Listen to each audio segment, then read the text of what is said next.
Getting right on track with another SWAT game. This is SWAT Target Liberty on the PSP. SWAT Target Liberty is a PSP game released in 2007 and actually the last official Sierra SWAT game after SWAT 4 on the PC. Sierra since then has never released an official SWAT game, so this is what people have been smoldering on for the past couple of 13 years. I have my PSP ready to go right here, and I'll show you if this game is still playable in 2020. The first thing you'll notice is that the game is very different in playing style. Of course, there's no mouse and keyboard input, so it's all up to the PSP input controls. But somehow the developers managed to squeeze a lot of commands and controls in such few buttons on the PSP. Holding the R or triangle buttons bring up commands from menus for you and your team. It is this that makes the game eventually feel like its older PC brothers when it comes to tactics. Now there is a storyline involved in this game, even more so than the previous SWAT games. I can't really pinpoint the exact plot, but it's something about two Korean mobster gangs wanting to set up a nuclear explosion. It's a mediocre plot, and it seems that the developers wanted to make the story more action-packed, seeing the still ridiculous cutscenes. Even for 2007 standards, these CG cutscenes are flat out horrendous, with characters looking like cardboard models. But that's what I'm pretty much accustomed to when I review a Sierra SWAT game. Instead,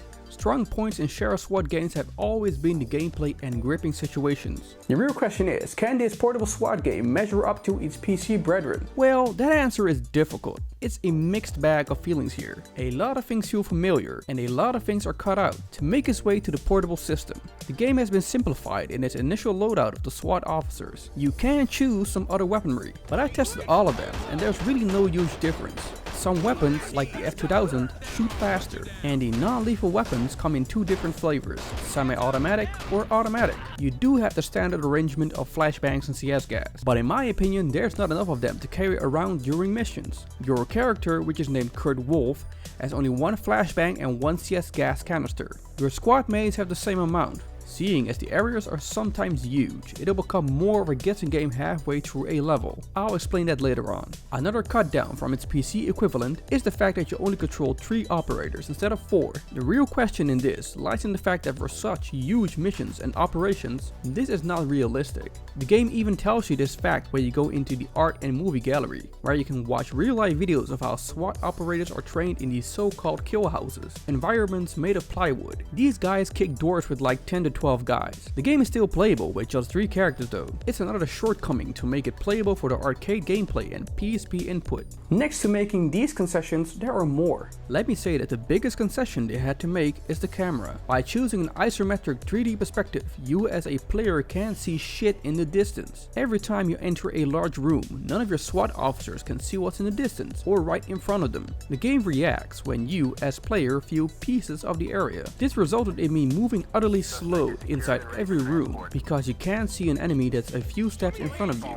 They're literally just there, but your SWAT officers won't react. It's nice to have the blue see-through silhouettes, but the game would have benefited if the camera zoomed out in large areas. Then there's a mirroring option, in which you can see who and what's behind a door in a certain room. While you get some sense of where a person stands, the game does not tell if it's an enemy or a civilian. And to get back to being a guessing game, this is where the guessing starts when you only have 3 flashbangs and CS gas canisters. If you run out, you are basically fucked. When it comes to going the non-violent way and not getting hurt in the process, you can use non-lethal weapons like beam bullet shotguns, a taser and automatic CS gas rifle, but suspects will always shoot first when you encounter them. Yes, even in this SWAT game, the enemies are overly aggressive. Almost 90% of the bad guys shoot on sight instead of immediately surrendering or being shocked at SWAT officers pop up in front of them. Another big problem is when the shooting commences. It happens way too often for a SWAT game, and the aiming with the joypad is just awful. Your character can't readjust his aim when shooting, so when you choose your aim of direction and are shooting but need to adjust the degree, you need to let go of the joypad, choose the right angle and then shoot again. This would have been much easier if it could have been adjustable while shooting, seeing that firefights are common. Thus, I tended to let the rest of my squad do most of the work. Target Liberty holds the same principle as the other SWAT games. If your squad leader dies, then the game is over. You can still finish a mission when your teammates die, which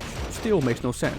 It's like playing a soccer match on your own against 11 opponents while the rest of your team is benched. At least the briefing screen gets the accumulated points right in comparison to SWAT 3. So what are the positive aspects about this game? Because all I've been blabbering about are the negative aspects, right? The game is gripping, as far as it can go on a portable device. I was pretty immersed due to the excellent music score during missions. When it comes to audio, this game deserves recognition. Sound effects are on par when it comes to gunshots, radio chatter, explosive devices, and more important, it's professional voice acting.